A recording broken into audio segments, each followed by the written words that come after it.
बच्चों previous lecture में हमने वाटर के बारे में स्टडी किया था। We study about water. बच्चों वाटर क्या होता है? It is essential for life process. बच्चों प्रीवियस लेक्चर में हमने वाटर के बारे में स्टडी करना स्टार्ट किया। वाटर क्या होता है बच्चों? It is essential for life process. It is essential for life process. Our 2/3 या 3/4?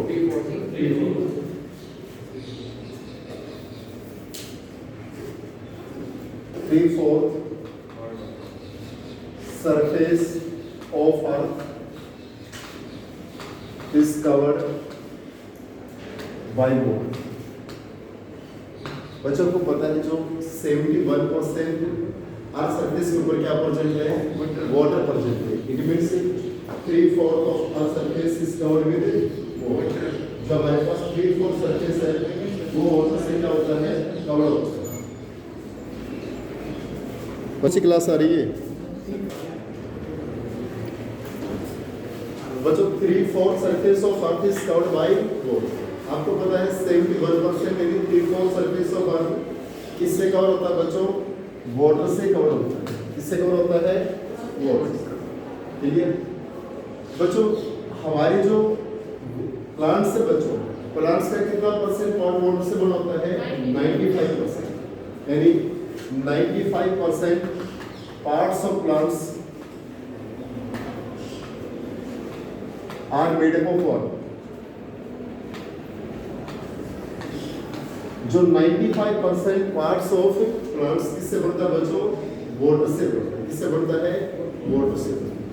ठीक है, इसके बाद बच्चों हम स्ट्रक्चर ऑफ वाटर के बारे में डिस्कस करते हैं।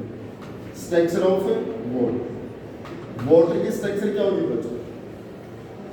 बच्चों आपने केमिकल बॉन्डिंग में आपने स्टडी किया होगा, ये H2O आपके पास। क्लियर? यहाँ ऑक्सीजन हमारा सेंट्रल एटम है बच्चों। ऑक्सीजन क्या है? Central atom. ऑक्सीजन का वैलेंस कॉन्फ़िगरेशन क्या होता है बच्चों? NH2NP4। Valence configuration of oxygen is NH2NP4। बच्चों हमारा ऑक्सीजन वैलेंस कॉन्फ़िगरेशन क्या है? NH2NP4। 1 2 3 4 ये NH2NP4 है। Clear? That is valence configuration of oxygen is NH2NP4। ये हमारे पास ऑक्सीजन का वैलेंस कॉन्फ़िगरेशन है बच्चों। वैलेंस सेल कॉन्फ़िगरेशन यानी ऑक्सीजन क्या होता है बच्चों? वैलेंस 2s2 2p4 ऐसा होता है ऑक्सीजन। Valence 2s2 2p4। तो हमारे पास यहाँ पर जो ऑक्सीजन का केस आपके पास वैलेंस 2s2 2p4। ओके, तो ये आपके पास क्या है? 2s और ये आपके पास क्या है? 2p। It is the 2s orbital और it is the 2p orbital. ये हमारे पास 2s ऑर्बिटल है, आपके पास क्या है? 2p orbital. क्लियर? ओके, अब यहाँ पर बच्चों हमारे अटैच्ड एटम क्या है? 2 हाइड्रोजन है। जब हाइड्रोजन एटम अटैच होता है बच्चों, एक हाइड्रोजन को एक अनपेड इलेक्ट्रॉन की रिक्वायरमेंट होती है और सेकंड हाइड्रोजन को सेकंड अनपेड इलेक्ट्रॉन की रिक्वायरमेंट होती है। क्लियर? एक हाइड्रोजन को एक अनपेड इलेक्ट्रॉन, सेकंड हाइड्रोजन को सेकंड अनपेड इलेक्ट्रॉन की रिक्वायरमेंट है। यहाँ पर जो एक हाइड्रोजन है उसको एक अनपेड इलेक्ट्रॉन की रिक्वायरमेंट, सेकंड हाइड्रोजन उसको सेकंड अनपेड इलेक्ट्रॉन की रिक्वायरमेंट। क्लियर? तो हमारे पास ऑक्सीजन का वैलेंस शेल क्या है? NH2NP4। S में 2 और P में 4 2 3 4। और यहाँ पर हमारे पास 2 अटैच्ड एटम हाइड्रोजन है। एक हाइड्रोजन एक अनपेड इलेक्ट्रॉन, सेकंड को सेकंड अनपेड इलेक्ट्रॉन। हमारे पास 2 अनपेड इलेक्ट्रॉन प्रेजेंट है, 1 हाइड्रोजन और ये सेकंड हाइड्रोजन। बच्चों ये किसका काम करेगा? लोन पे। ये किसका काम करेगा? लोन पे। चलिए, जो यहाँ पर एक बॉन्ड पेयर प्रेजेंट है, एक ऑर्बिटल में 2 इलेक्ट्रॉन्स है, किसका काम करते हैं? बॉन्ड लोन पेयर का काम करते हैं। किसका काम करते हैं? Lone pair. तो बच्चों हमारे पास ये 2 लोन पेयर और ये 2 क्या है? Bond pair. तो हाइड्रोजन कौन सा आगे बच्चों आपके पास? sp3 hybridisation. sp3 हाइब्रिडाइजेशन कौन सी हाइब्रिडेशन आएगी बच्चों? sp3, clear. और sp3 हाइब्रिडेशन है तो ज्योमेट्री कौन सी बनेगी बच्चों? यहाँ पर ज्योमेट्री कौन सी बनेगी? टेट्राहेड्रल। कौन सी ज्योमेट्री बनेगी? Tetrahedral. sp3 hybridisation tetrahedral geometry. इस केस में बच्चों हमारे पास sp3 हाइब्रिडेशन है टेट्राहेड्रल ज्योमेट्री। कौन सी ज्योमेट्री है? टेट्राहेड्रल। बच्चों टेट्राहेड्रल ज्योमेट्री कैसे बनती है? इस टाइप से बनती है प्यार, क्लियर। बच्चों हमारे पास दो बॉन्ड पेयर है तो ये आपके पास क्या होंगे? दो लोन पेयर होंगे। लोन पेयर को हमेशा ऑपोजिट साइड में लगाते हैं। इसमें लगाते हैं ऑपोजिट साइड में to minimise the repulsion in between lone pair lone pair के रिपल्सन को मिनिमाइज करने के लिए दोनों लोन पेयर कहां लगते हैं? ऑपोजिट साइड में। अब टेट्राहेड्रल के अंदर बच्चों बॉन्ड एंगल कितना होना चाहिए? 109 डिग्री 28 मिनट होना चाहिए। लेकिन यहाँ पर जब इसके शेप बनाते लोन पेयर को रिमूव करते हैं तो इस वाटर में जो एंगल होता है बच्चों वो कितने का होता है? 104.5 डिग्री। कितने का होता है? 104.5 डिग्री का होता है। 104.5 डिग्री, क्लियर। 104.5 डिग्री का एंगल होता है। It is the bond angle in between H2। ये वाटर में क्या है आपके पास? Bond angle. ये वाटर में क्या है? Bond angle, clear. अब बच्चों हमारे पास यहाँ पर जो ये टू लोन पेयर से देखिए, जब हम शेप बनाते हैं बच्चों, शेप के अंदर हमारे लोन पेयर क्या हो जाते हैं? हम रिमूव कर देते हैं। तो शेप कैसे बनेगी बच्चों? इसकी वी शेप। ये कैसी शेप है भी आपके पास? V shape. कैसी शेप है? वी शेप कह दीजिए, एंगुलर शेप कह दीजिए, बैंड शेप कह दीजिए। इसको बच्चों वी शेप भी बोल सकते हैं, बैंड शेप भी बोल सकते हैं, एंगुलर शेप भी बोल सकते हैं। एक ही बात है बच्चों, क्लियर। एनी डाउट यहां तक? Okay. Next, physical property of water. Physical property of water. बच्चों वाटर कैसा है? उसकी फिजिकल प्रॉपर्टी क्या है? What is the physical property of water? बच्चों वाटर कैसा है? कलरलेस है, टेस्टलेस है, ऑर्डरलेस है। क्या वाटर का कलर होता है? टेस्ट होता है। तो वाटर कैसा बच्चों? It is colourless, tasteless and odourless. Water कैसा बच्चों? Water colourless, tasteless and odourless. बच्चों आपके पास सपोज जो प्योर वाटर होता है ना, प्योर वाटर, वो हमारे पास हीट और इलेक्ट्रिसिटी का कैसा होता है? बैंड कंडक्टर होता है। कैसा होता है? बैंड। यानी pure water is not the conductor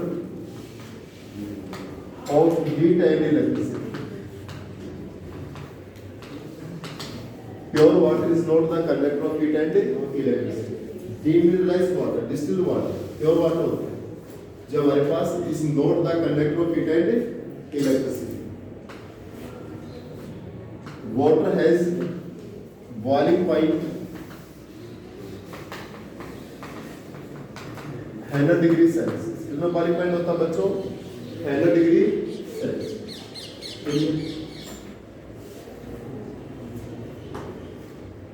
बच्चों वाटर की और फिजिकल प्रॉपर्टी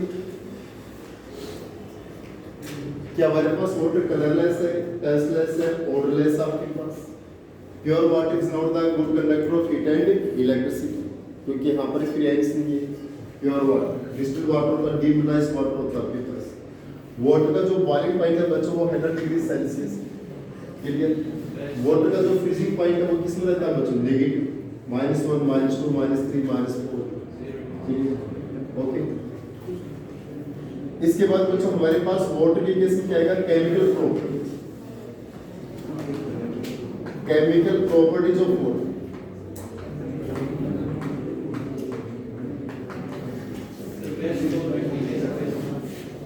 केमिकल प्रॉपर्टीज में आएगा सॉल्वेंट। सॉल्वेंट का टॉपिक किसमें आएगा? Chemical property. बच्चों chemical properties of water. Water हमारे पास एक यूनिवर्सल सॉल्वेंट का काम करता है। वाटर किसका काम करता है? Universal solvent. यानी water act as universal solvent due to its amphoteric nature. Water universal solvent का काम क्यों करता है? इसके amphoteric nature and high dielectric constant and high dielectric constant. इसके हाई डाइइलेक्ट्रिक कांस्टेंट और एम्फोटेरिक नेचर के कारण किस कवर करता है? गुड सॉल्वेंट कवर करता है। यानी it act as universal solvent. ये किस कवर करता है बच्चों? यूनिवर्सल सॉल्वेंट का। इसके कारण एक तो इसका हाई डाइइलेक्ट्रिक कांस्टेंट है और एक क्या बच्चों? एम्फोटेरिक नेचर है। इसका डाइइलेक्ट्रिक कांस्टेंट 78.98 के आसपास है। इसके हाई डाइइलेक्ट्रिक कांस्टेंट और एम्फोटेरिक नेचर के कारण it act as the universal solvent. एक बच्चों हमारे पास एम्फोटेरिक नेचर क्या होती है? What is the amphoteric nature? Amphoteric nature of water. बच्चों एम्फोटेरिक नेचर ऑफ वाटर क्या होता है कि water act as acid as well as base. कि वाटर हमारे पास एसिड का भी वर्क करता है और बेस का भी वर्क करता है, इसलिए इसको हम क्या बोलते हैं? Amphoteric nature. यानी water act as acid as well as base. Water हमारे पास एसिड और बेस दोनों का काम करता है, so it is amphoteric nature. Water act as acid as well as base. जैसे बच्चों H2O को हम अमोनिया से रिएक्शन करवाते हैं। किस रिएक्शन करवाते हैं? अमोनिया से। H2O react with ammonia. अगर वाटर अमोनिया से रिएक्शन करेगा, बच्चों आप इक्विलिब्रियम स्टडी करें फिलहाल, तो यहाँ पर वाटर है वो अमोनिया से रिएक्शन करता है। अमोनिया के ऊपर लोन पेयर है। इस बेस की टेंडेंसी क्या होती है? प्रोटॉन को एक्सेप्ट करने की। बेस की टेंडेंसी क्या होती है? प्रोटॉन को एक्सेप्ट करने की। NH3 वाटर से यहाँ से एक H+ एक्सेप्ट करेगा तो क्या बनेगा? NH4 positive.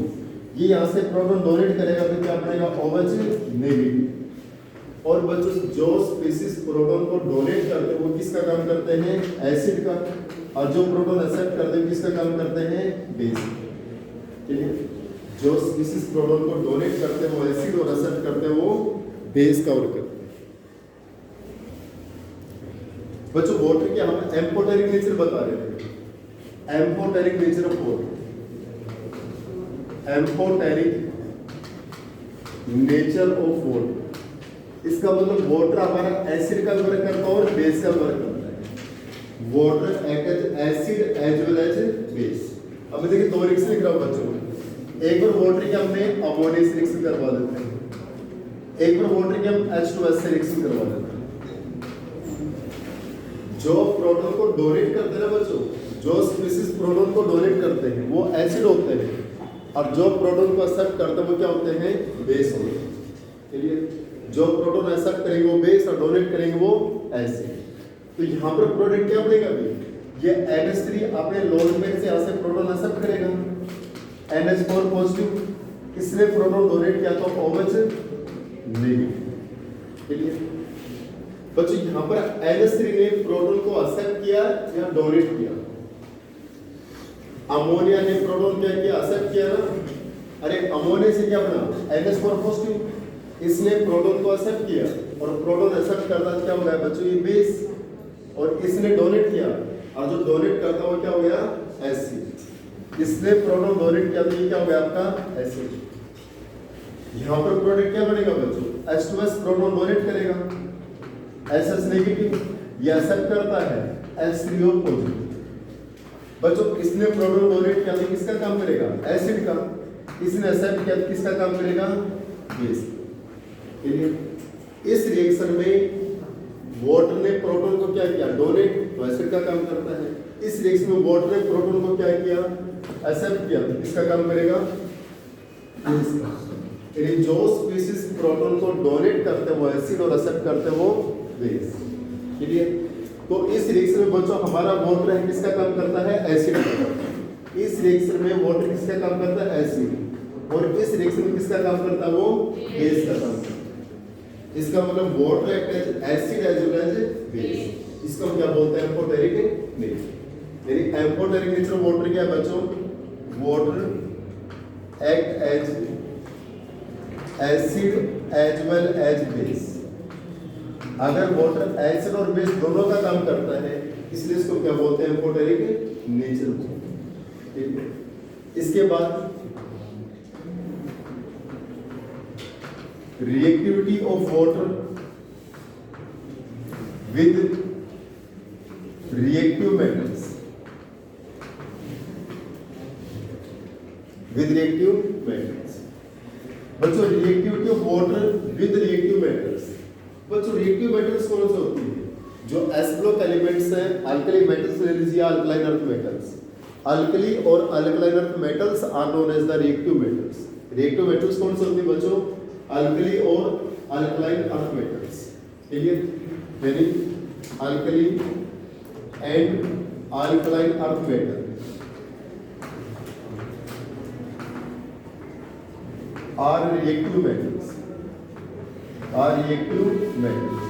अल्कली और अल्कलाइन अर्थ मेटल्स क्या होती है बच्चों, रिएक्टिव मेटल्स होती है। कैसे मेटल होती है, रिएक्टिव मेटल्स। अब जैसे सोडियम से रिएक्शन करेगा, पोटेशियम से रिएक्शन करेगा, कैल्शियम से करेगा, मैग्नीशियम से करेगा, इन सब से वाटर रिएक्शन करता है बच्चों तो बेस बनाता है। क्या बनाता है, बेस का फॉर्मेशन करता है। ये हमारे रिएक्टिव मेटल्स है बच्चों। Alkali and alkaline earth metals are the reactive metals. जो अल्कली और अल्कलाइन अर्थ मेटल्स से बच्चों क्या है, रिएक्टिव मेटल्स है। ये अल्कली मेटल्स है, ये अल्कलाइन अर्थ मेटल्स है, दीज आर रिएक्टिव मेटल्स।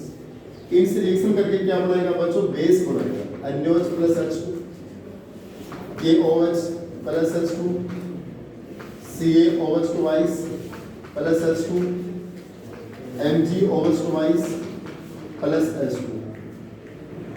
इसका फॉर्मेशन होता है बच्चों, यहाँ पर बेस का फॉर्मेशन होता है। इसका फॉर्मेशन हो रहा है बेस का। आप रिएक्शन को बैलेंस कर सकते हो बच्चों, ये बैलेंस हो गया, इधर भी बैलेंस कर लीजिए, होगी बैलेंस। तो बच्चों जो रिएक्टिव मेटल्स है, अल्कली मेटल्स है और अल्कलाइन अर्थ मेटल्स है, इनसे रिएक्शन करके वाटर किसका फॉर्मेशन होता है बच्चों, बेस का फॉर्मेशन। इसका फॉर्मेशन होता है base. Reaction of water, reaction with zinc, aluminium, iron metals. बच्चों इनसे रिएक्शन करेगा वाटर, इनसे रिएक्शन करेगा, इनसे रिएक्शन करेगा तो किसका फॉर्मेशन करेगा बच्चों, इनसे रिएक्शन करेगा तो किसका फॉर्मेशन करेगा, ऑक्साइड का। जैसे हमारे पास जिंक है, जिंक से वाटर रिएक्शन करेगा तो क्या बनेगा, ऑक्साइड। एल्यूमिनियम से वाटर रिएक्शन करेगा तो क्या बनेगा, ऑक्साइड। आयरन से रिएक्शन करेगा तो क्या बनेगा, ऑक्साइड। मींस अगर हमारी मेटल्स हैं, इनसे हमारे पास वाटर रिएक्शन करेगा तो क्या बनाएगा, ऑक्साइड का फॉर्मेशन करता है। किसका फॉर्मेशन करता है, ऑक्साइड। देखिए बच्चों अल्कली और alkaline earth metals, these are very reactive metals. जो अल्कली और अल्कलाइन अर्थ मेटल्स वो वेरी रिएक्टिव मेटल्स है, उनके साथ में बेस का फॉर्मेशन करता है। जो हमारे पास आयरन है, जिंक है, क्लियर, या आपके पास एल्यूमिनियम, इनके साथ क्या बनाता है, ऑक्साइड बनाता है। क्या बनाता है, ऑक्साइड। यहाँ पर क्या बनेगा, जिंक ऑक्साइड प्लस में H2। यहाँ पे किसका फॉर्मेशन होगा, Al2O3 प्लस में H2। यहाँ पर क्या बनेगा, Fe3O4 प्लस में H2। देखिए यहाँ पर बच्चों ये वाटर किसकी फॉर्म होता है, स्टीम की फॉर्म में होता है। किसकी फॉर्म होता है, स्टीम की फॉर्म में रहेगा। वाटर किसकी फॉर्म में रहेगा, स्टीम, मतलब भाप की फॉर्म में रहता है बच्चों। किसकी फॉर्म में रहता है, स्टीम की फॉर्म। क्लियर। तो बच्चों मेटल से रिएक्शन करके किसका फॉर्मेशन करता है, ऑक्साइड का फॉर्मेशन करता है। किसका फॉर्मेशन करता है, ऑक्साइड। तो एक कंडीशन याद रखिए बच्चों, reactivity of water with reactive metals के साथ तो क्या करता है, बेस का फॉर्मेशन करता है।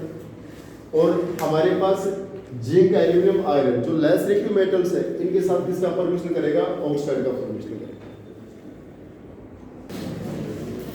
बच्चों नेक्स्ट है reaction of water with metal oxide. Reaction of water with metal oxide. बच्चों मेटल्स के ऑक्साइड वाटर से रिएक्शन करके हमेशा बेस का फॉर्मेशन, यानी मेटल ऑक्साइड क्या होता है बच्चों, बेसिक इन नेचर, और नॉन मेटल्स के ऑक्साइड क्या होते हैं, एसिडिक इन नेचर। क्लियर। तो reaction of water with metal oxide, metal oxide are react with water and formation of base, formation of base। बच्चों नॉन मेटल्स वाटर से reaction करके किसका फॉर्मेशन करते हैं, बेस। जैसे कैल्शियम ऑक्साइड मेटल है बच्चों, अरे कैल्शियम ऑक्साइड क्या है, मेटल है। मैग्नीशियम ऑक्साइड मेटल है। जिंक ऑक्साइड मेटल है बच्चों, और ले लीजिए बच्चों वेरियस एग्जांपल ले सकते हो। जो भी मेटल्स होते हैं ना बच्चों, मेटल्स उनकी ऑक्साइड क्या बनाते हैं बच्चों, बेस बनाते हैं। उनके ऑक्साइड क्या बनाते हैं, बेस का फॉर्मेशन करते हैं। जैसे यहाँ पर CaOH2, MgOH2, यहाँ पर जिंक OH2, क्या बन रहे बच्चों, बेस का फॉर्मेशन। यानी metals oxide can form the base. जो मेटल्स उनके ऑक्साइड किसका फॉर्मेशन करते हैं बच्चों, बेस का formation. Reaction of water with non metal oxide, बच्चों नॉन मेटल्स का ऑक्साइड किसका फॉर्म करते हैं बच्चों, एसिड। यानी non metal oxide react with water and form acid। और किसका फॉर्मेशन होगा, एसिड का फॉर्मेशन। किसका फॉर्मेशन होगा, एसिड। बच्चों मेटल्स के ऑक्साइड बेस बनाते थे, नॉन मेटल्स के ऑक्साइड क्या बनाएंगे, एसिड। जैसे सल्फर क्या बच्चों, नॉन मेटल, सल्फर क्या है, नॉन मेटल। ये सल्फर का ऑक्साइड वाटर से रिएक्शन करेगा, क्लियर। ये हमारे पास NO2 नाइट्रोजन ऑक्साइड, ये वाटर से रिएक्शन करेगा। ये P4O10 phosphorus oxide non metal, water से रिएक्शन करेगा। ये आपके पास सोच लीजिए Cl2O7 क्लोरीन का ऑक्साइड वाटर से रिएक्शन करेगा। ये बच्चों सब क्या है, non metals oxide. These are the oxides of non metal. SO3 water से रिएक्शन करके H2SO4 बनेगा। क्या बनेगा, H2SO4 एसिड है। NO2 क्या बनाएगा, HNO3 बनेगा। क्या बनेगा, HNO3। रिएक्शन को बैलेंस कर लीजिए बच्चों, साथ साथ होगी बैलेंस या नहीं भी।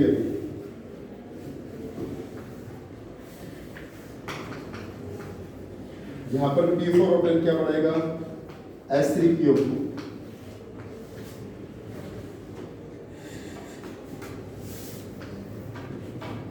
होगी बैलेंस। Cl2 से वाटर से रिएक्शन करके क्या बनेगा, HCl। हीट ट्रायल मेथड से बैलेंस कर लेंगे बच्चों, ठीक है। इट मींस बच्चों मेटल्स के ऑक्साइड कैसे होते हैं बच्चों, बेसिक होते हैं। नॉन मेटल्स के ऑक्साइड क्या होते हैं, एसिडिक। जितने भी मेटल्स हैं वो वाटर से रिएक्शन करके उनको ऑक्साइड बेस बना रहे हैं। नॉन मेटल्स के ऑक्साइड क्या बना रहे हैं, वाटर से रिएक्शन करके एसिड। SO3 H2SO4 बनाएगा, NO2 nitric acid, P4O10 phosphoric acid, Cl2O7 HCl। Clear. ये हमारे पास एसिड। एक बच्चों reaction with non metals, reaction with non metals. Non metals से रिएक्शन करके क्या बनेगा बच्चों, F2 नॉन मेटल है, Cl2 नॉन मेटल है। यहाँ पर ऑक्सीजन बनते हैं बच्चों, Br2 नॉन मेटल है, I2 नॉन मेटल है। बच्चों Cl2 से रिएक्शन करेगा तो क्या बनेगा, HCl plus HOCl।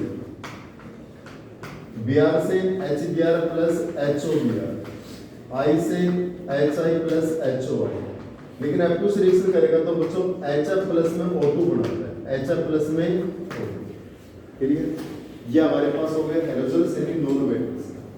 Non metal से रिएक्शन करता वाटर, अगर Cl2 Br2 I2 से रिएक्शन करेगा तो हेलोजन एसिड और HOCl HOBr HOI का फॉर्मेशन करता है, ऑक्सीजन। ठीक है। इस केस में बच्चा F2 HF प्लस में O2 का फॉर्मेशन करता है। These are reaction of water with metal oxide, non-metal oxide and non-metals.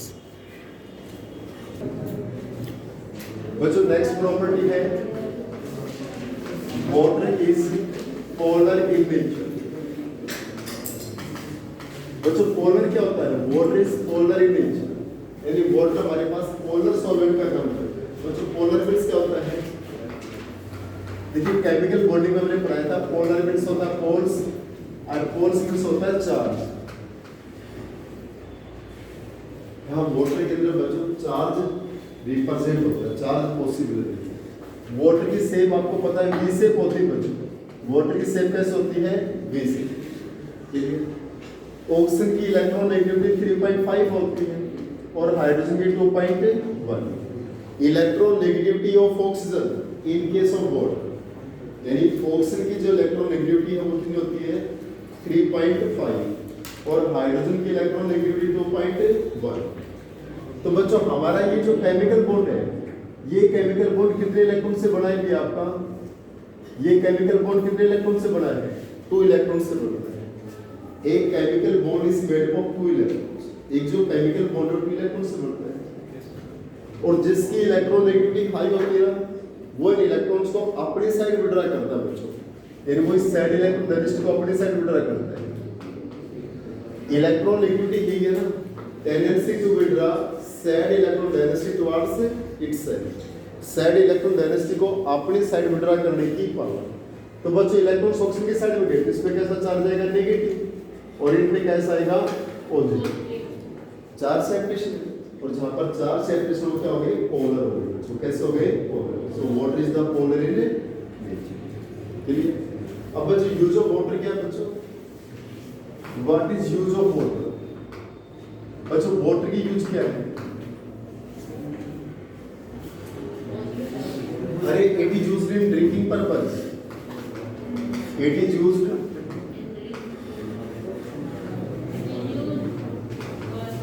Drinking purpose, लेकिन ड्रिंकिंग पर्पस में कौन सा था बच्चों? वाटर एक होता है डीमिनरलाइज्ड और एक होता है मिनरलाइज्ड। तो हमारा ड्रिंकिंग पर्पस में कौन सा होता है? Demineralised water. कौन सा होता है? Demineralised water. एक होता है डिस्टिल्ड वाटर बच्चों। Distilled water is used in laboratory.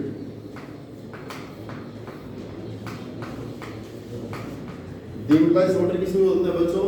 Laboratory में। वाटर की यूज तो आप कर ही सकते हो बच्चों, और वाटर का यूज किसमें होता है? Water is used in farming, industry etcetera. बच्चों फार्मिंग में भी यूज होता है और इंडस्ट्री में भी यूज होता है, और ड्रिंकिंग पर्पस वही है बच्चों। वाटर की यूज को वैसे का कर सकते हैं। इसके बाद बच्चों आता है हमारा types of water. Types of water बच्चों, वाटर की भी टाइप्स होती है। वाटर हमारे पास 2 टाइप्स का होता है बच्चों, एक होता है सॉफ्ट वाटर, एक होता है हार्ड वाटर। वाटर की जो 2 टाइप्स है बच्चों, ए हमारे पास क्या है? सॉफ्ट वाटर, और बी हमारे पास क्या होता है बच्चों? Hard water. एक बच्चों सॉफ्ट वाटर होता है, क्या होता है हमारे पास? Hard water. One is the soft water and second is the hard water. बच्चों तो ये समझना कि सॉफ्ट वाटर क्या है और हार्ड वाटर क्या है। What is the soft water और what is the hard water. Clear बच्चों? सॉफ्ट वाटर क्या होता है? जिसे हम क्लॉथ वॉश करते हैं बच्चों, क्लॉथ वॉश करते हैं हम, क्लॉथ पे सोप लगाते हैं या डिटर्जेंट में डालते हैं, तो वहां पर झाग बनते हैं ना, उसको हम लेदर बोलते हैं बच्चों। क्या बोलते हैं? लेदर बोलते हैं। क्लियर? यानी जो वाटर सोप या डिटर्जेंट के साथ में लेदर का फॉर्मेशन करता है, किसका फॉर्मेशन करेगा? लेदर का फॉर्मेशन। जो झाग बनाता है, बुलबुले बनाते हैं, वो क्या होता है? Soft water. और जो हार्ड वाटर होता है वो लेदर का फॉर्मेशन नहीं करता। क्लियर? यानी सॉफ्ट वाटर क्या होता है बच्चों हमारे पास? पहले डिस्कस करते हैं what is the soft water. Soft water क्या होता है? The water which can form leather with soap. The water which can form leather with soap. जो सोप के साथ में लेदर का फॉर्मेशन करता है बच्चों। लेदर क्या होते हैं? जो बुलबुले उठते हैं। इसका मतलब जो वाटर सोप के साथ में लेदर का फॉर्मेशन करेगा वो क्या होगा आपके पास? is known as soft water, is known as soft water, उसको हम क्या बोलते हैं, सॉफ्ट वाटर बोलते हैं। क्या बोलते हैं बच्चों, सॉफ्ट वाटर। अब सॉफ्ट वाटर क्या होता है, दैट इज सॉफ्ट वाटर होता है बच्चे को rain water. Rain water, rain water हमारे किस में आता है, सॉफ्ट वाटर। लेकिन बच्चों जैसे इंडस्ट्रियल एरिया है, इंडस्ट्रियल एरिया है ना, इंडस्ट्रियल एरिया का मतलब जहाँ पर बहुत सारी कंपनी है, जैसे आपने जहाँ पर ऑयल रिफाइनरी होती है, जैसे मथुरा के अंदर ऑयल रिफाइनरी है बच्चों, है ना। अब ऑयल रिफाइनरी में क्या होता है, उसमें कंटिन्यू बच्चों ऑयल का बर्न होता है, तो वहाँ से SO2, NO2, CO2 ये गैस एग्जिस्ट होती है, कंटिन्यू निकलते रहती है, ठीक है। तो वहाँ की जो इन्वायरमेंट में, अपर इन्वायरमेंट में हमारे पास कौन सी गैस प्रेजेंट है, CO2 भी है, SO2 भी, NO2 सभी गैसेस प्रेजेंट है। अब जैसे ही रेन, जैसे बारिश होती, रेन होती है, तो वहाँ का जो वाटर है ना, उन ऑक्साइड से मिलके एसिड का फॉर्मेशन कर देता है। तो वहाँ पर तो एसिड रेन होती है बच्चों, एक टाइप से क्या होती है, एसिड रेन, ठीक है। तो इंडस्ट्रियल एरिया को लीव कर दे, जो हमारा रेन वाटर वो क्या होता है, हमारा प्योर वाटर होता है, सॉफ्ट वाटर। क्या होता है, सॉफ्ट वाटर, क्लियर। तो रेन वाटर हमारा सबसे प्योरेस्ट फॉर्म ऑफ वाटर मानी जाती है बच्चों, ठीक है। एक होता है distilled water, distilled water, rain water, distilled water और डीमिनरलाइज्ड वाटर, डीमिनरलाइज्ड वाटर, यानी डिस्टिल्ड वाटर, रेन वाटर और डीमिनरलाइज्ड वाटर, ये सब किस में आते हैं बच्चों, सॉफ्ट वाटर में। ये सब किस में आते हैं, सॉफ्ट वाटर, ठीक है। जो भी सोप के साथ में लेदर का फॉर्मेशन करेगा बच्चों, वो क्या रहेगा आपका, सॉफ्ट वाटर। और इसमें हमारे तीन टाइप के वाटर है, एक तो डिस्टिल्ड वाटर है, एक रेन वाटर और एक डीमिनरलाइज्ड वाटर, ठीक है। दूसरा हमारे पास है हार्ड वाटर। नेक्स्ट हमारे पास क्या है, हार्ड वाटर। हार्ड वाटर क्या होता है भाई, जो वाटर सोप के साथ में लेदर का फॉर्मेशन नहीं करता, जो सोप के साथ में लेदर का फॉर्मेशन नहीं करता। The water which can not form lather with soap, जो सोप के साथ में लेदर का फॉर्मेशन नहीं करता, जो वाटर सोप के साथ में लेदर का फॉर्मेशन नहीं करेगा, वो हमारे पास क्या रहेगा बच्चों, हार्ड वाटर रहेगा। यानी जो वाटर लेदर का फॉर्मेशन नहीं करेगा, और जो लेदर का फॉर्मेशन नहीं करेगा बच्चों, हमारे पास क्या रहेगा, हार्ड वाटर। क्या रहेगा, हार्ड वाटर, ठीक है। अब बच्चों हार्ड वाटर कहाँ का होता है, जैसे sea water, sea water, river water, lake water, well water, ये सब किस आते हैं बच्चों, सॉफ्ट वाटर, हार्ड वाटर। जैसे हमारा रिवर वाटर भी किस आता है बच्चों, हार्ड वाटर है। सी वाटर भी हार्ड वाटर में आता है, सी वाटर हो गया, रिवर वाटर हो गया, लेक वाटर हो गया, या आपके पास वेल वाटर, ये सब किस आते हैं बच्चों, हार्ड वाटर। हार्ड वाटर क्या होता है बच्चों, जो लेदर का फॉर्मेशन नहीं करता, वो क्या हो गया, हार्ड वाटर। सॉफ्ट वाटर क्या है, जो लेदर का फॉर्मेशन